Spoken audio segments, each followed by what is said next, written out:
Alright, let's travel to the sun-speckled terrace now. I'm a fair hand with machines, but I don't know much about material science. If we had our scientist back, I bet he'd be able to make good use of this. Hey, this is... It's Russ! This is Russ, the scientist in charge of repairs and upgrades for our spacesuits in the SS Shepherd. His technical knowledge will be beyond helpful during this rescue mission. Treasure Appraiser Schnauz from home planet Sigure. You remember the voyage log that arrived with Captain Olimar's SOS signal? Perhaps there were others who picked up his signal, saw the log, and decided to come all this way in search of treasure. Maybe they ended up like Captain Olimar, too, shipwrecked and stranded. That's my hunch, anyway.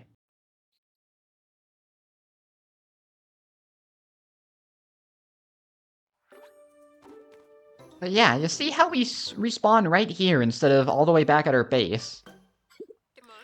What's the problem? Oh, I see. The Pikmin won't follow you onto the surface. Yeah, there are limits to how many and what types of Pikmin you can have out on the surface at any one time. But don't worry about the rest when you choose which Pikmin to take. Any remaining Pikmin will go back to the Onion with the SS Beagle. Oh yeah, because we had 49 Pikmin on our party. But then, now we could only have 30.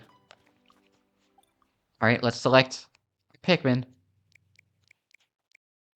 Looks like we have all of the suggested Pikmin types, and it just recommends 10 of each. Let's just listen to it. Alright, so, one more thing I wanted to mention was that notice how we, instead of spawning back at our base, we spawned right outside of the cave. Once again, that's changed from Pikmin 2, how they do it. Alright, so, there are so many types of Pikmin. And hey, look at that, there's an electric gate right over here that we can do something with. So let's go ahead and get our yellow Pikmin on there. Only 5 for now, because I want to collect the Flarlick up here as well. We can go underneath the bridge up here that we saw earlier. And then we can collect this raw material, except not because there's creatures in the way. Alright. Now, I'm gonna get all of my non-yellows on this. Make sure there's nothing else. Ooh, it's getting, like, quite sunsetty outside. Go ahead and throw them at that. I bet the yellow Pikmin could reach. Well, then you would bet correctly. And the excavation is complete. Dragging him down. Oh. Oh, look at the time. An important part of any rescue mission is making sure you make your way back to the base before it gets dark. Hey, just like Pikmin 3. According to Captain Olimar's voyage log, Pikmin will be safe as long as they make it back to the area around the base. It seems the creatures get even more aggressive at night. If any Pikmin are separated from the squad, you better collect them now. Yep, hurry up. It's almost sunset. I'm gonna go ahead and have Ochi help them, just to drag it a little, faster. And then there'll be Pikmin coming back here, eventually, presumably, to collect the rest of this raw material. Yep, there they are. This is a classic case of monitoring your Pikmin right here, to make sure that they all make it back in time. They're gonna make it back. So... Oh, no, looks like we got a Flarlick here. Looks like our Flarlick's about to arrive. As well. There we go. Look at that, it got even bigger. We can take out 10 more Pikmin now! Should speed up our search. And I am going to utilize that immediately. Oh hey, the electric gate that we were building was demolished already. That's what I was going to use the rest of the Pikmin for, but I guess we didn't need to after all. Well, let's just make sure that they're safe anyway. There's a new thing here. I think it's just saying, yeah, that's free. Oh wow, looks like we timed that pretty well, actually. What, 9? What? No, you started at 10. Why'd you start at 9? What a weird thing to do. Why would they...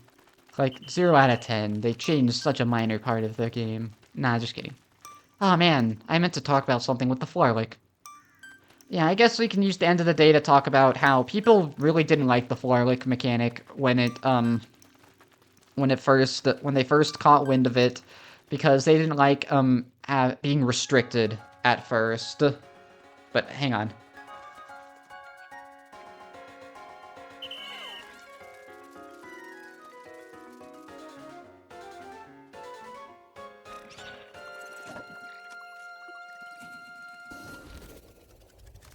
It may be a bit of a different adventure than we're used to, but they still kept things like that constant.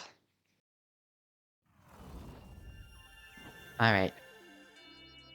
And hey, this version of the song's much more like the older version as opposed to the one we heard at the end of the last day. But anyway, yeah, about the floor lick. Yeah, people didn't like being restricted by the amount of Pikmin they got initially. I don't mind though, because it means more stuff to collect, and it's a fun little upgrade system. That's just cool to get. Look at that, we got a 1110 Sparklium. We would have, and we're already 28% of the way done with the Sun-Speckled Terrace after one day. But you might also think we're only 28% of the way done, meaning at this rate, it'll likely take us 4 days to beat the Sun-Speckled Terrace. Which is quite a few. Welcome back, Russ. Glad to see you made it here in one piece. Of course, Captain. I had no doubts that the emergency escape system I developed would function perfectly. That may be, but it would have been helpful if you showed the rest of us how to actually use it. One would expect an emergency escape device to be a bit more intuitive to use in the event of an emergency. Anyhow, now that you're back, Russ, can you tell us if you came across any rocks like this before we found you? Oh, Colin. Not only did I see them, I've already completed very thorough research on this material. I discovered that when heated, the rocks become soft and malleable and can be shaped into any form you desire. Its base properties can even change when exposed to different stimuli. It's quite a versatile raw material indeed. Oh. To put it simply, the more of this material you collect, the more inventions I can whip up to aid in your search. I'm currently upgrading the 3D printer so we can put this miracle material to use as soon as you bring it to the SS Beagle. It will be crucial to my work in the lab and any other building needs that might arise. What a spectacular update, Russ! I knew bringing along a material scientist would be a key to our success. Starting tomorrow, I'm expecting our rescue operations to go even more smoothly than usual now that you're here. We should be able to find our rescue officers more quickly as well. Speaking of which, we've also discovered a few castaways besides our own rescue officers and Captain Olimar. There may be more. What should we do about them, Captain? There's only one thing we can do. Rescue them, no matter how many there are out there. And once they're here, I'm confident you'll take good care of them, Colin. Copy that, Captain. Another task for the to-do list. And it's time to review our missions. We have 4 different main missions. We need to rescue all castaways, rescue Olimar, secure energy source, of which we're only 90 away from the next goal, and rescue the rescue floor. Alright, let's close out and...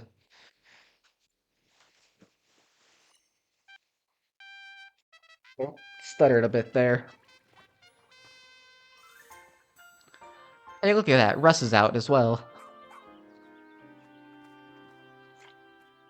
And whoa, what's going on with Ochi? Wait, is it just me or did Ochi go through a growth spurt overnight? That's actually quite typical for his breed. It's a sign that he's now fully grown and qualified for more rigorous activity. Yeah. Pikmin jumping on him. Pikmin sure are playful today. Yes, they appear to be letting their guard down now that Ochi's come into his own. That's not good. Ochi loves Pikmin carrots. I'm just glad to see they're getting along. Right. Another benefit of Ochi being fully grown is that he can now build up his pup drive while completing missions. And with regular training sessions, he can learn new skills that will be useful for everyday rescue operations. From the looks of it, Ochi is ready as ever to fill up that pup drive. Alright, officers, to your stations, please. Copy that. Oh. I now call the strategy meeting to order. First things first. Russ, please update us on the improvements being made to the SS Beagle. It would be my absolute pleasure, Captain Shepard, because they're done. Whoa, I feel like we could, see his eyes there. The SS Beagle now has the capability to transform any raw material collected in the field into all-purpose clay. With this functionality, we should be able to easily build on location. Excellent! Of course, I'm not quite sure what we'll be building, but good work nonetheless. One last thing. Bring me raw material and I'll be able to whip up exciting new gear and items for you in the lab. I have no doubt they'll be useful to you while out in the field. Sounds like we're not only collecting treasure now, but raw material too. And don't forget about our missing rescue officers. We're counting on you to find them, LuigiXRules and Ochi. By the way, come talk to me later when you have a minute. I would like to discuss Ochi's training.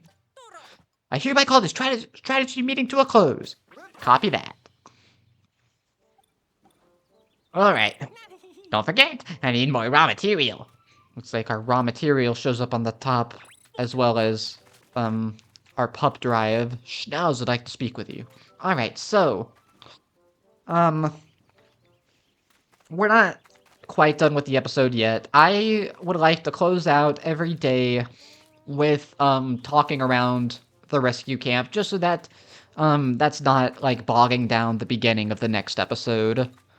So that in the next episode we can just hop right into it. So we will be going around the rescue base for the last little bit and seeing what all we can do.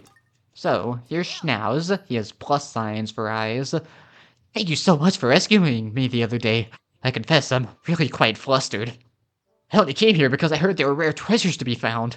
Getting stuck here was not on my agenda. Oh, my apologies. I'm Schnauz, a noted appraiser of treasures. I often compile my findings in a little log for posterity's sake. A few treasures? Ah, you're interested in treasure, are you?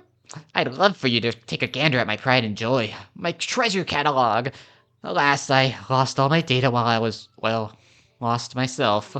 If you don't mind, would you allow me to appraise any treasures you happen to collect? If you do, I shall compile the treasure data into a neatly edited treasure log. Catalog. Of course, I'd offer you a reward for doing me this favor. All I require is that you keep me posted whenever you find something. We need to collect 50 treasures.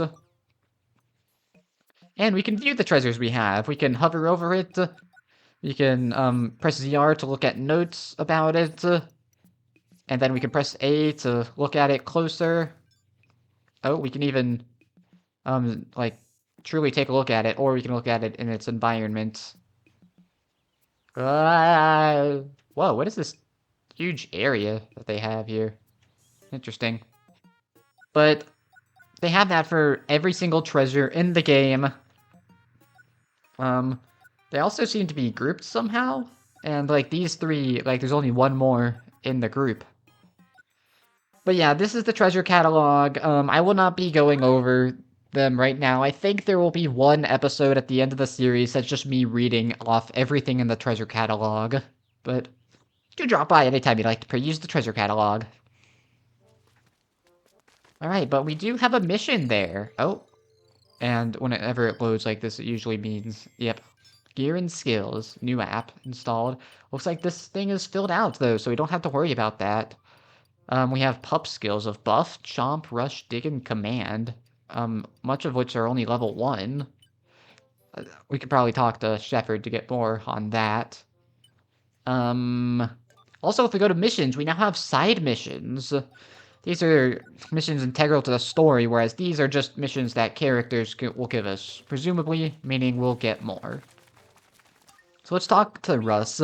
Allow me to introduce myself again. I'm Russ, the resident brains of this rescue corps operation. I use the raw materials you find in my handmade components to create all kinds of items and gear for use in the field. And we can visit the lab. I can proudly state that all my inventions have been perfectly perfected.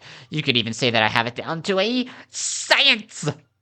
In exchange for raw material, I provide you with new gear. Your contributions make it possible to continue my important work. I may run out of components from time to time. If that happens, just visit the lab the next day after I've restocked. And we need to acquire all gear from the lab as a side mission. So if we look in here, there's a lot of stuff for us to do. We have the survey drone, which will allow us to get a lay of our surroundings. The charging horn, which we can press X and we can to charge our Pikmin. And then if we press it multiple times, it'll charge the entire squad.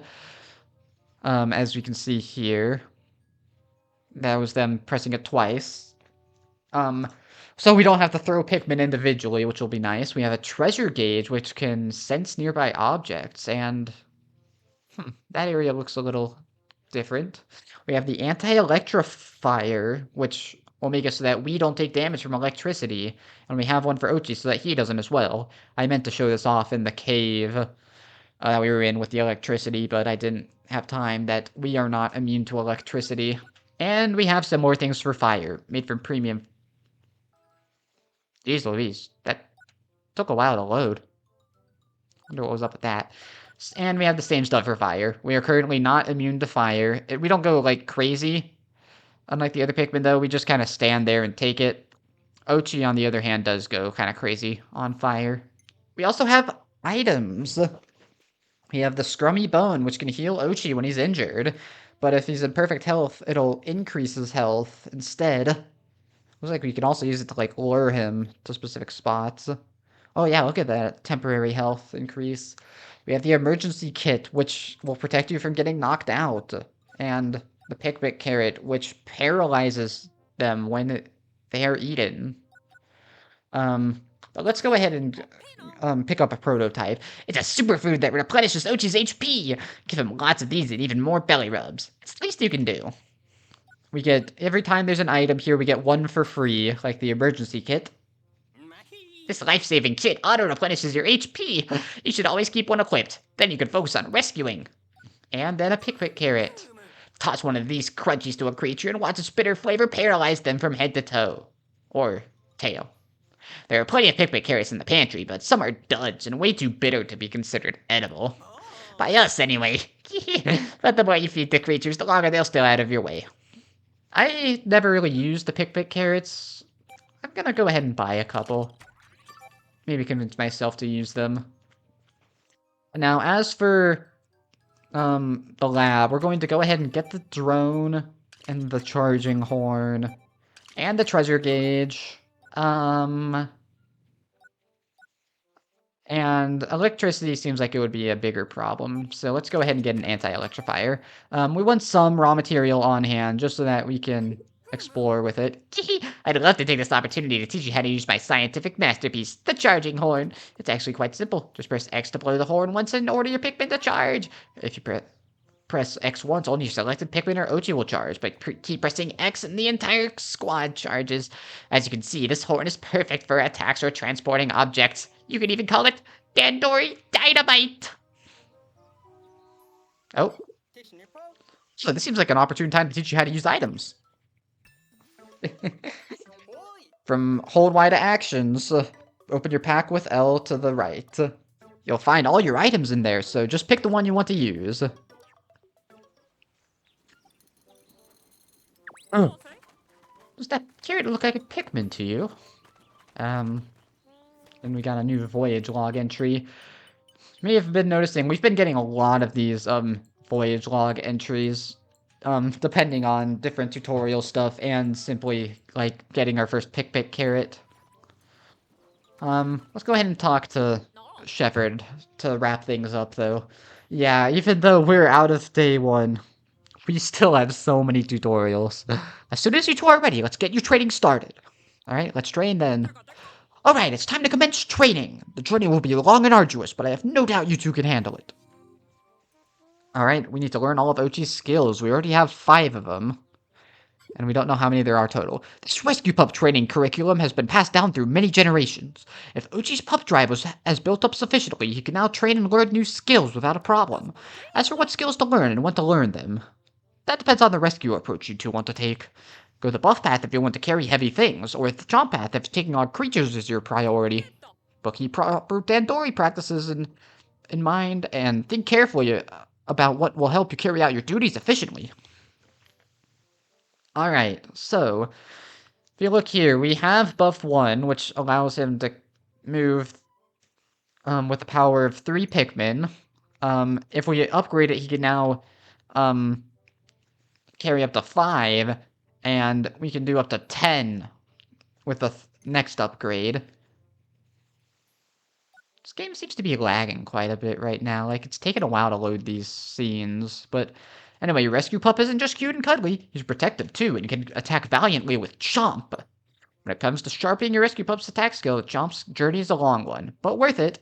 With this, you can two-shot Dwarf Bulborbs, but you can one-shot them by just throwing a Pikmin at them, so there's no real point in that. And then this Chomp is many times stronger. You can take down a Pellet Posy in a single bite. I mean, I haven't really experimented with how much Ochi does to a Pellet Posy, but maybe that it's useful. And then we already have a rush, but let's look at what the leveled up one does. It shortens the energy charging a little, which makes them easier to move. And it looks like a rush. Oh, let's take a look at this. Interesting. A little bit of a spoiler there. And then Ochi's leg strength increases, giving him a more powerful impact that can defeat more creatures in a single attack. This rush thing, like shortening rush time a little, seems pretty useful. I don't know why Dig is listed here. I mean, I do, but if we can't upgrade it, we can make it so that Ochi heals over time, so we don't have to use Scrummy Bones on him. HP, spoiler alert, I don't think HP is really much of a problem in this game, though, so I don't really think that's useful. And then Command. With the first level, Ochi learns to distinguish scents so he can search for things like Castaway's Treasure and rare Pikmin. That's what we already have, but we can upgrade it to level 2, which can tell your partner to go to your base or call them to you. It also enables go here on the radar map. Let's see here if it'll show it off eventually.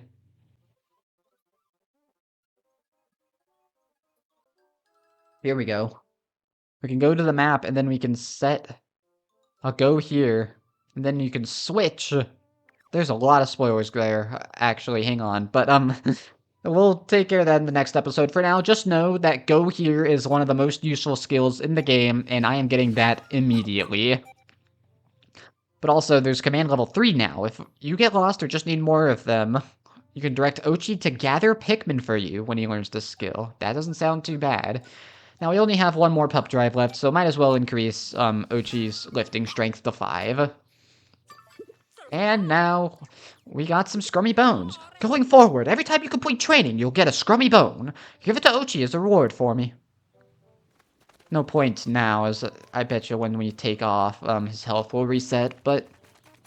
because the health increase seemed temporary, if you ask me. But anyway, with all of those tutorials done, we have, upgrades instead of collecting specific parts out in the field. Oh yeah, let's go ahead and check out that, survey drone. It's probably in our pack here. We can, like, go over here. We can rotate it around. We can lift it. There's some kind of ship here. We can place a pin there. You can pause and unpause. You can really go high and just get a good lay of the land. But once again, I gotta be honest, I really don't use this all that much. You can also press Y to remove the pin. You can also check the radar map to see where exactly we're pointing. Cool. But anyway, yeah, we got... instead of finding specific parts out in the wild, it looks like we just straight up buy the gear upgrade, like the anti-electrifier and Scorch Guard, where, like, specific treasure upgrades in Pikmin 2, but not anymore. And Ochi upgrades, we also get from rescuing castaways.